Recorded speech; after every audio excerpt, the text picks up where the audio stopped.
자기 이해 혹은 자기 객관화라는 단어를 들어보셨나요?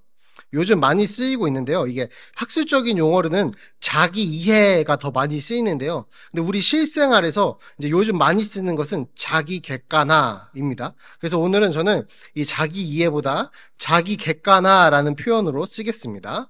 이 자기 객관화를 이제 저희 막 이렇게 씁니다. 너는 너에 대한 객관화가 안 되어 있다. 이런 게 그러니까 너 자신을 모르고 있다. 너의 처지를 모르고 있다. 너의 분수를 좀 알아라 라는 뜻으로 쓰이고 있습니다. 이게 자기 객관화는 지식으로 알 수 있는 것이 아니고 학술적인 기술로 분류하거나 평가하여 얻어질 수 있는 것도 아닙니다. 개인이 자기 자신을 있는 그대로 이해할 수 있는 기능입니다. 즉 개인 스스로가 가진 내적인, 외적인 그 모든 요소들을 탐색하고 다른 사람들과의 관계에서 객관적으로 검증에 거치면서 나를 알아가는 것으로 정의가 되는 것이 자기 이해 혹은 자기 객관화입니다. 그럼 이것을 세상에서는 어떻게 이용하고 있을까요? 그리고 어떤 결과를 낳고 있을까요? 이제 또 가까운 저희 대학교 동기의 이야기를 들려드리려고 합니다. 이제 저에게는 언젠가 구원받기를 원하면서 기다리는 친구 중 하나입니다. 이 친구는 초년생이지만 연봉이 약 5천원이 됩니다. 굉장히 많은 편이죠. 그리고 서울대학교 치대병원에서 행정 업무를 하고 있습니다. 사실 이 친구 정도면 사회적으로도 괜찮은 직장과 연봉을 가지고 있습니다. 그렇죠? 사회 초년생인데요. 이 친구가 그리고 얼마 전에 결혼을 했습니다. 그리고 제가 이제 아이를 준비하는 것을 보면서 이렇게 말했습니다. 자신은 아이를 낳을 수가 없겠다. 내가 받는 월급에서 아이를 낳으면 한 달에 어느 정도씩 투자가 될 텐데 그것을 감당할 마음이 생기지 않는다고 말합니다. 왜냐하면 아이에게 투자될 100만 원, 200만 원을 자신과 아내의 미래를 위해서 쓴다면 더욱더 생산가치가 높은 결과를 이끌어낼 수 있다고 믿기 때문입니다. 그래서 그는 100, 200만 원을 채울 만하게 연봉을 높여서 이직하지 않는 한 아이를 갖긴 어렵겠다라고 계속해서 말을 했습니다. 거기서 저는 참 저와 같은 상황에서 아이를 낳겠다고 하는 사람들을 세상은 점점 갈수록 이해조차 안 해주겠다, 공감을 얻지 못하겠구나 하는 생각이 들었습니다.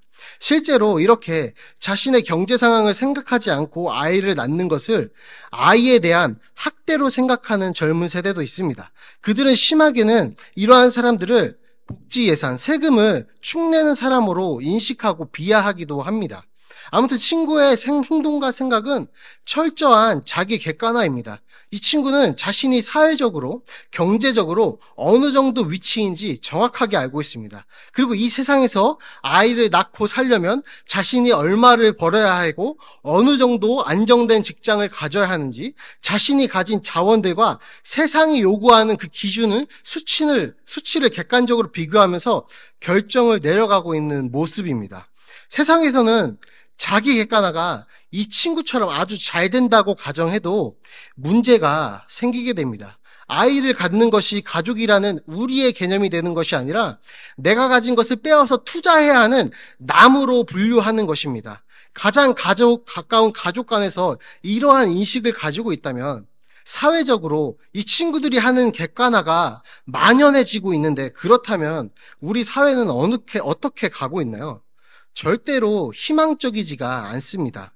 반대로 세상에서 자기 객관화가 안 된 경우는 더 처참합니다. SNS에 쫓겨서 자신이 가진 자원을 생각지도 못하고 보여주기식 소비에 빠져서 산다면 답이 없는 것입니다. 제가 아주 충격적인 뉴스를 봤습니다. 개근거지라는 말 들어보셨나요? 개근거지? 저희 때는 어땠죠? 개근이 미덕이었습니다. 저도 초중고 다 개근을 했습니다. 근데 지금은 개근 거지라는 신조어가 생겼습니다. 이거 뭐냐면 가난하기 때문에 해외여행을 체험학습을 내고 갈 수 없을 정도로 가난하다. 이 말이 개근했다가 되는 것입니다. 그래서 개근했다는 뜻은 해외를 갈 경제력이 없는 그러한 가정을 비하하는 단어가 되었습니다. 그래서 사람들은 자신의 아이가 이런 말을 듣지 않게 하려고 빚을 내서라도 해외로 다녀오고 방학 때 짬을 내서 어학 연수를 보내는 등 아주 비교 문화에 찌들어서 살고 있는 것을 보여줍니다. 이것은 더욱더 자세히 나눌 수 있겠지만 이 정도만 말씀드려도 세상적인 자기 객관화는 잘 되든 못 되든 희망이 없다는 것을 말씀드리는 것입니다. 그렇다면 저는 이제 오늘 본문을 통해서 하나님 앞에 선 그리스도인들이 자기 객관화를 시작할 때 그것이 어떤 결과를 가져오는지 함께 나누고 싶습니다. 오늘 먼저 8절을 보시면 자신의 밭에서 룻을 발견한 보아스가 말하는 장면으로 시작합니다. 익숙한 표현이 보이죠? 내 딸아. 아주 익숙한 표현이 보입니다. 나오미가 룻을 향해서 드러냈던 애정 어린 표현이 여기서도 나타나는 것입니다. 내 딸아 라는 표현으로 보아스는 지금 여러 가지 의미를 전달하고 있습니다. 일단 딸아라고 표현했기 때문에 물리적인 나이 차이를 반영하는 표현일 거고요. 그 다음으로는 나오미처럼 지금 보아스는 처음 보는, 심지어 모압에서 온 여자인 룻에게 굉장히 아버지 같은 마음을 가지고 긍휼을 베푼다는 것입니다. 보아스의 성품이 성경에 설명된 대로 얼마나 유력한 자인지 알 수 있습니다. 보아스는 지금 결혼을 못한 상태여서 이 나이 차이 나는 여자를 어떻게 꼬셔보려고 친절을 베풀고 있는 게 절대 아니라는 것입니다. 보아스는 당시에 유력한 자라고 했죠. 보아스가 이때 싱글이냐 아니냐는 당연히 알 수 없습니다. 나와 있지 않기 때문에요. 근데 저는 유력한 자라는 사람이 상식적으로 생각했을 때 결혼을 못했을 리 없을 것 같습니다. 이 당시의 통념으로는 이렇게 유력한 자가 결혼하지 않았다는 것은 말이 되지 않기 때문에 저는 결혼을 했다는 해석에 동의를 합니다. 또한 이 당시에는 이런 유력한 자가 여러 첩을 두는 것도 아주 정상적이고 사회적 합의 안에 있는 것이기 때문에 보아스가 이미 결혼한 상태였다고 해도 아무런 문제가 되지 않습니다. 나중에 보아스와 룻이 다시 결혼을 한다 해도 아무런 문제가 생기지 않는 것입니다. 그래서 일단 흑심을 품은 상태로 흔히 말하는 작업 거는 장면이 아닌 것을 오해하지 않으셔야 합니다. 이제 구절을 통해서는 보아스가 룻을 보호하는 모습이 나옵니다. 함께 읽어보겠습니다. 그들이 베는 밭을 보고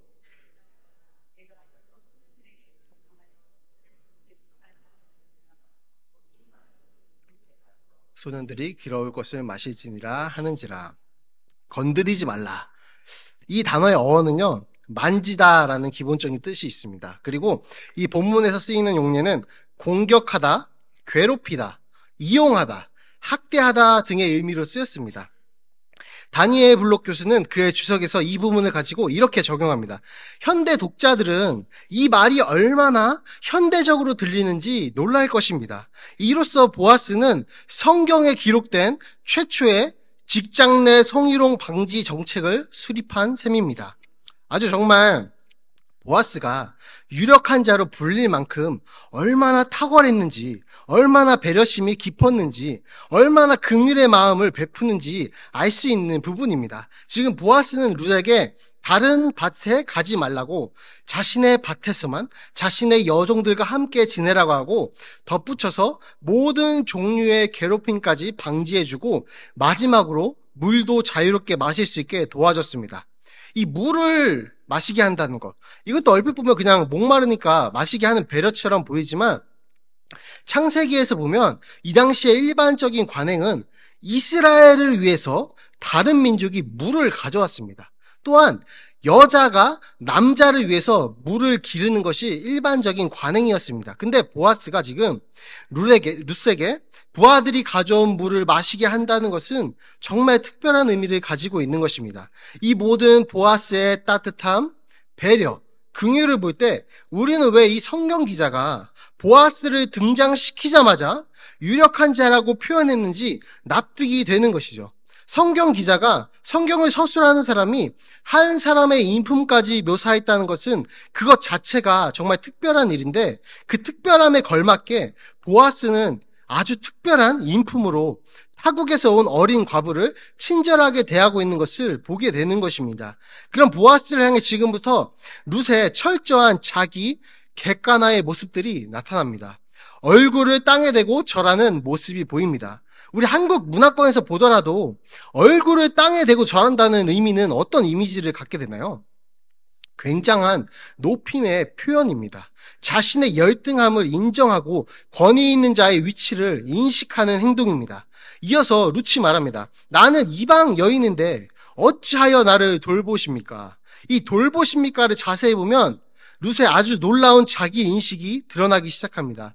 이 문장을 ESV 영어성경으로 보면 좀 더 룻의 철저한 자기 객관화의 모습을 알 수 있습니다. 이 영어성경을 그대로 제가 직역해 보겠습니다. 왜 내가 당시의 뇌에서 호의를 찾게 되었습니까? 왜 자기가 당신의 눈에 주목되게 됐냐는 것입니다. 더 간단히 말하면 왜 나를 주목했습니까? 입니다.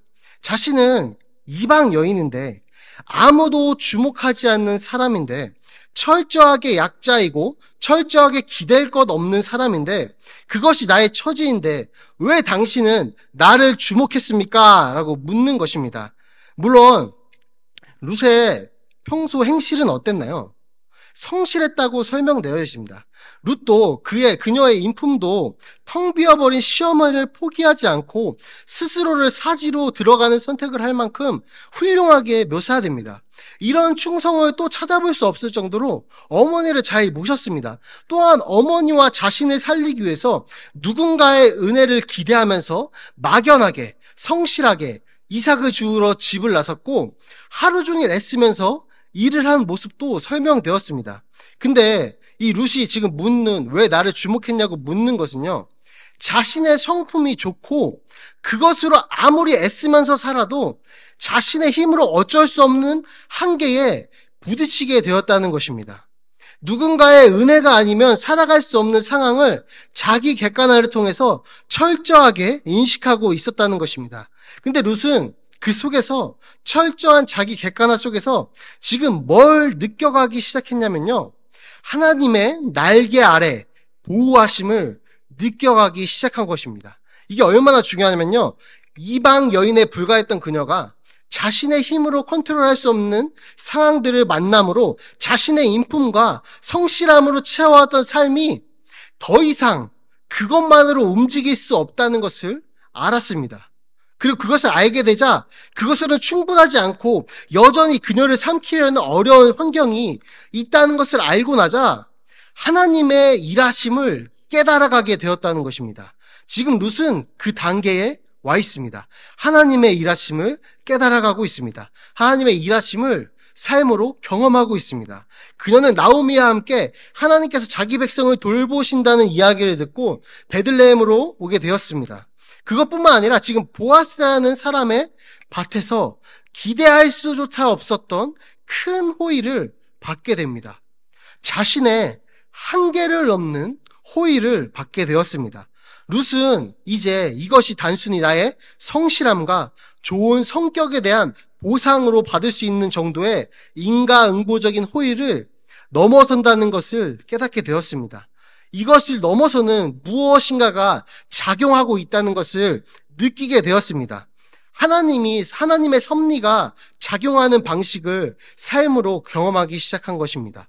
왜냐하면 뒤에 이어서 나오는 보아스가 왜 룻을 호의로 대했는지 알려주는 답변에는 이스라엘의 신학적인 정체성이 있었기 때문입니다. 보아스는 유력한 자였지만 동시에 이스라엘 백성이었습니다. 하나님을 따르는 사람이었기에 그것이 결정적으로 작용해서 룻의 기대를 뛰어넘는 호의를 베풀 수 있었던 것입니다.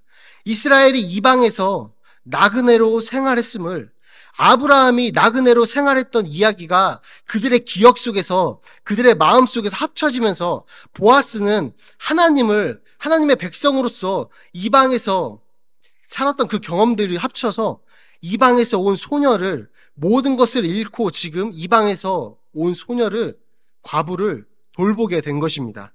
이런 보아스의 인식은 룻을 여호와의 날개 아래에 보호를 받으러 왔다고 표현한 것에서 드러나는 것입니다. 룻의 행동을 무방비 상태의 어린 새가 이스라엘을 위해 날개를 펼치고 보호하시는 따뜻한 어미새 되시는 여호와의 날개 아래 보호받으러 온 것으로 보고 인식하고 있는 것입니다. 이 자기 객관화를 통해서 한계를 체험한 룻은 그것을 넘어서는 하나님의 은혜를 조금씩 깨닫고 있는 상태라고 말씀드렸습니다.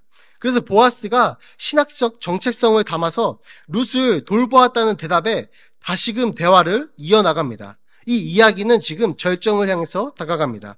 13절에서 룻은 내 주여라고 시작합니다. 그리고 이어서 은혜의 길을 원한다고 솔직하게 고백합니다. 룻은 자신의 한계를 철저하게 경험하게 되었습니다. 자신의 힘으로 되지 않는 상황이 있음을 깨달았습니다. 자신이 아무리 성실함과 충성심을 갖고 있지만 그것을 무참히 짓밟는 사회의 차가운 현실에는 아무런 소용이 없다는 것을 깨닫게 되었습니다. 그녀의 철저한 자기 객관화는 이스라엘을 어미새처럼 보호하시며 날개를 펼치시고 그 보호하시는 여호와를 보게 만들었습니다.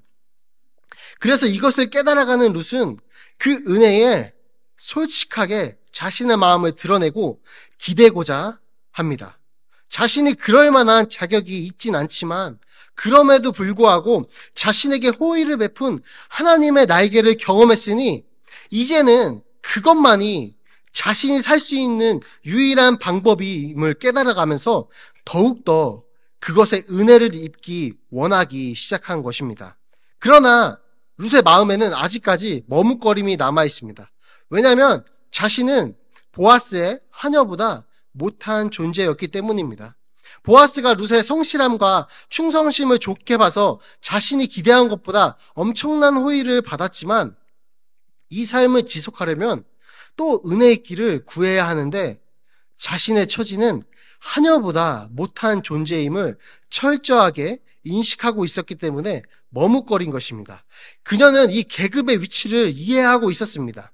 하녀는 아무리 자신의 여주인을 대신해서 아이를 낳아도 하녀입니다. 신분이 변하지는 않습니다. 그래서 그녀는 보아스의 호의가 인종과 계급을 뛰어넘고 있음에 놀랄 수밖에 없었습니다. 그러나 이어지는 보아스의 세 번째 대답은 룻의 기대를 넘어서는 호의에 대한 머뭇거림을 확신으로 바꾸기에 충분했습니다. 왜냐하면 보아스는 그녀를 식사에 초대했기 때문입니다. 한번 상황을 생각해 보면요. 지금 룻은 큰 호의에 하나님께서 자신의 백성을 날개로 보호한다는 사실을 조금씩 깨달아갔습니다. 그러나 자신은 그럴 만한 자격이 없는 사람임을 확실하게 인지하고 있었기 때문에 아직은 머뭇거림이 있었습니다. 그러는 사이에 지금 보아스는 일하는 종들과 함께 식사를 시작하면서 재충전의 시간을 가지려고 합니다. 이것만 보더라도 보아스의 성품을 또 한 번 확인하게 되는 것입니다. 일꾼들과 함께 식사를 하는 것만 봐도 그의 성품이 대단히 뛰어남을 알 수 있었고 거기에 이스라엘의 신학적인 정체성이 더해지자 그는 이방에서 온 소녀 과부를 더 이상 못 본 채 할 수 없었습니다. 그래서 지금 혼자 머뭇거리던 룻에게 이리 와서 떡을 먹으라고 말합니다. 이게 얼마나 룻에게 위로가 되는 말이었을까요? 제가 이제 전 교회에서 청년으로 처음에 갔습니다. 알고 계시죠, 이제? 근데 제가 처음에 갔을 때 등록을 하지 않고 다녔습니다.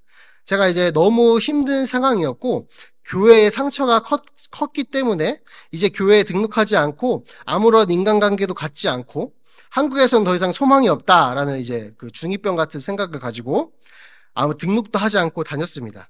마치 모든 것이 망해가던 나오미와 같은 마음으로 다녔습니다. 사람들과 엮이기 싫어서 등록을 하지 않았던 거죠. 근데 제가 그 청년부에 마음을 열고 등록했던 이유 중에 하나가 바로 인사였습니다. 어느 날부터 제가 한 달 정도를 등록을 안 하고 다녔었는데요. 이 한 달이 지나서부터 어느 순간부터 모르는, 이제 그 교회 청년들이겠죠. 저는 모르는 상황입니다. 모르는 청년들이 저에게 다가와서 안녕하세요. 저는 누구누구입니다. 청년부에서 이러한 사역을 맡고 있어요.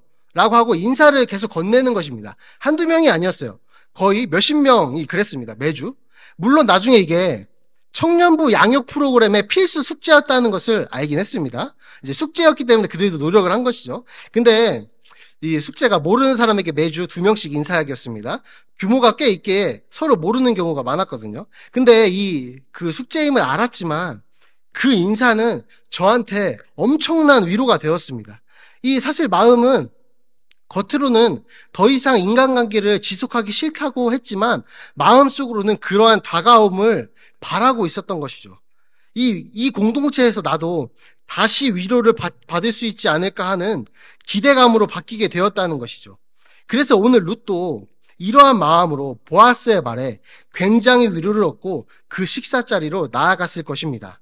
보아스는 그녀에게 배부르게 먹고도 남을 만큼의 음식을 줍니다. 이 마지막 관찰은 보아스의 관대함을 또 한번 강조하는 것이죠. 그리고 보아스의 관대함은 계속해서 자기 백성을 돌보시는 여호와의 날개까지 연결되는 것입니다. 평범한 상황으로 흘러갈 수 있는 식사 장면은 룻의 철저한 자기 인식과 보아스의 유력한 자라는 명성에 걸맞는 성품과 이 모든 상황을 다스리고 주관하시는 여호와의 날개가 합쳐져서 하나님의 은혜로우심을 반영하는 거룩한 상황으로 변하게 되는 것입니다. 이 장면까지 보아스와 룻 사이에 성경 기자는 어떠한 로맨틱한 매력도 암시하지 않았습니다. 두 사람을 갈라놓은 인종적인, 사회적인 장벽을 고려할 때에 룻은 감히 그런 생각을 하지 못했을 것입니다. 그는 죽은 남편의 친척이라는 사실도 알 수 없었을 것입니다. 왜냐하면 보아스는 그러한 힌트를 담은 말을 아직까지 한 번도 한 적이 없기 때문입니다. 그래서 일부 주석가들은 지금 룻의 행동이 이 남자를, 이 유력한 자를 꼬셔보려는 행동으로 보인다. 그렇게 표현하기도 하지만 이 모든 것을 볼 때는 어떠한 로맨틱한 사건도 없었다는 것입니다. 룻에게 보아스는 자격이 없는 자신에게 호의를 베풀기 위해서 하나님이 보내신 선한 사람이었을 뿐입니다. 하나님의 날개는 이스라엘 백성에게만 펼쳐지는 것이 아니라, 위로를 주는 것이 아니라, 돌보시고 먹이시는 것이 아니라 멸시받는 모압 사람에게도 보호를 제공한다는 것입니다. 먹을 것을 제공한다는 것입니다. 이방 여인도 하나님의 날개 아래에 보호하신다는 것입니다. 마지막으로 보아스는 룻을 위해서 세 가지의 조치를 취해줍니다. 먼저 곡식단 사이에서 줍게 하고 책망하지 말라고 합니다. 다음으로는 곡식 다발에서 조금씩 뽑아 버려 줍게 하고 마지막으로 꾸짖지 말라고 말합니다. 저는 여기서 보아스가 만약에 신약에 살았다면 집사로 뽑혔겠다.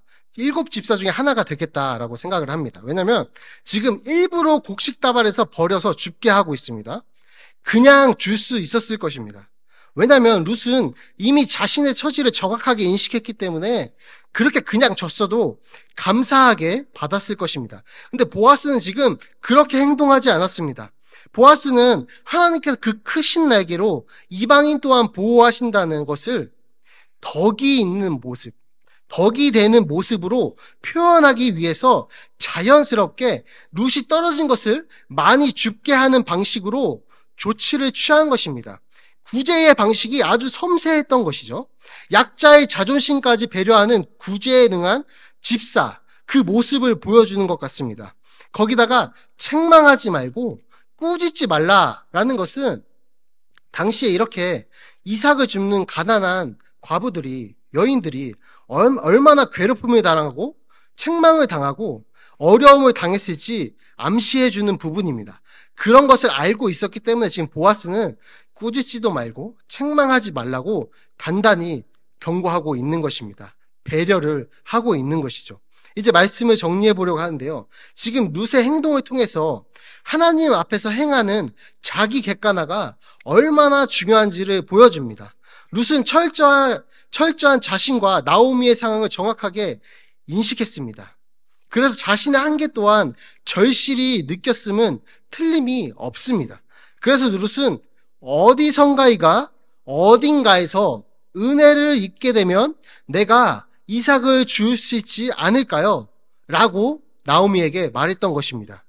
어디선가 은혜가 있다면, 누군가가 자신의 밭에서 이삭을 주게 허락해 준다면 내가 이삭을 줄 수 있을 것이다 라고 말했던 것입니다. 그 모든 상황을 인식하고 있었습니다. 자신의 한계를 뛰어넘는 은혜가 필요한 시점임을 인식하고 있었던 것입니다. 이것이 그리스도인의 자기 객관화가 갖는 힘입니다. 우리는 우리의 한계를 인식할 때 무엇인가 한계를 초월하는 은혜가 있어야 나의 삶이 해결될 것을 비로소 인식하게 됩니다.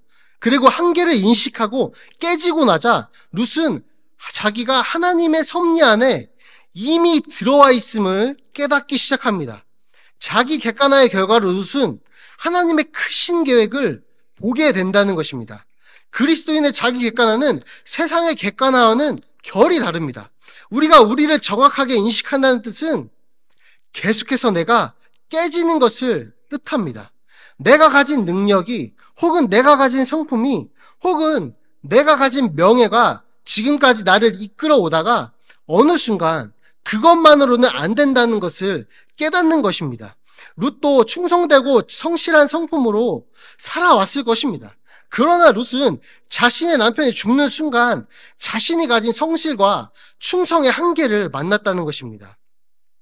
내가 가진 생각과 내가 쌓아온 믿음의 경험이 다시금 무너지는 것입니다. 이 룻이 쌓았던 샬롬의 상태가 깨진다는 것입니다. 그리고 자신의 상황을 뛰어넘은 여호와의 보살핌이 필요하다는 것을 인식하게 됩니다. 내가 쌓아온 샬롬이 깨지고 다시 하나님의 은혜를 구하게 되며 다시금 새로운 샬롬의 인생으로 나아가게 되는 것입니다. 그래서 룻은 기뻤을 것입니다. 왜냐하면 자신 같은 사람도 상황의 한계를 뛰어넘는 하나님의 은혜에 해당된다는 사실을 알았기 때문입니다. 그래서 우리가 겪는 하나님의 은혜는 너무나 기쁜 거예요. 이 복음은 그렇기 때문에 너무나 기쁜 소식이 되는 겁니다. 우리가 우리의 상황을 인식할 때 우리가 얼마나 처절한 죄인인가, 동시에 그럴 자격이 없는 사람인 것을 인식하고 있을 때 복음은 우리에게 너무나 기쁜 소식으로 들려온다는 것입니다. 그 은혜는 우리 삶에서 너무나 기쁘게 체험이 된다는 것입니다. 우리는 우리가 가진 어떤 성품 때문에, 혹은 재정 때문에, 혹은 권위와 명예 때문에 우리가 마주한 삶의 현실의 문제를 해결해 왔을 수도 있습니다. 예를 들면 이런 것이죠. 나는 원래 화를 잘 안 내는 사람이기 때문에 화를 잘 안 내고 살 수 있었다고 생각하는 것입니다. 근데 분명히 나의 그러한 성품을 깨지게 하는 극한의 상황을 마주하게 될 것이라는 것입니다. 왜냐하면 우리는 비로소 그제서야 한계를 인식하고, 나의 성품의 한계를 인식하고 한계를 뛰어넘게 하는 하나님의 은혜를 바라볼 수 있기 때문입니다. 이 과정은 단 한 번으로 끝나지 않습니다. 그래서 우리가 지금 우리의 상태가 샬롬의 상태, 평화의 상태가 있을 거라고 생각하지만 그 상태는 계속해서 깨지게 된다는 것입니다. 우리는 이 정도면 됐지 하는 순간마다 계속해서 한계를 만나고 그것이 깨지는 경험을 하게 될 것입니다. 그 속에서 우리는 이렇기 때문에, 나의 성품은, 나의 한계는 여기까지이기 때문에 하나님이 필요하구나, 하나님의 은혜만이 지금 이 상황의 한계를 넘을 수 있게 만들어 주시는구나를 우리 삶으로 다시금 체험하고 우리는 한 단계 더 성장하게 된다는 것입니다. 이 과정은 우리가 살아가면서 수천 번 혹은 수만 번 겪을 수 있습니다. 우리의 그 모든 깨짐을 겪으면서 우리는 우리의 영성과 지성과 인성은 다듬어져 갈 것입니다. 매일매일 우리의 한계를 인식하고 깨지고, 그로 인해서 하나님의 은혜가 다시금 우리 삶에 찾아오고, 우리는 다시금 더 큰 샬롬을 경험하게 되고, 우리는 다시 한번 더 큰 깨짐을 경험하게 되고, 그러면 더 큰 하나님의 은혜가 경험하게 된다는 것입니다. 이러한 삶의 경험들이 쌓일 때에 우리는 비로소 성장하게 되고 하나님을, 예수님을 따라 사는, 성령님을 따라 사는 삶을 살았다라고, 주님께 칭찬받는 삶을 살았다고 우리는 인정받게 된다는 것입니다. 정말로 다시 하나님의 은혜로 성장해서 날로 성장하고 성숙해서 우리 자체가 정말 하나님의 강력한 복음의 통로가 되시기를 주님의 이름으로 축복합니다.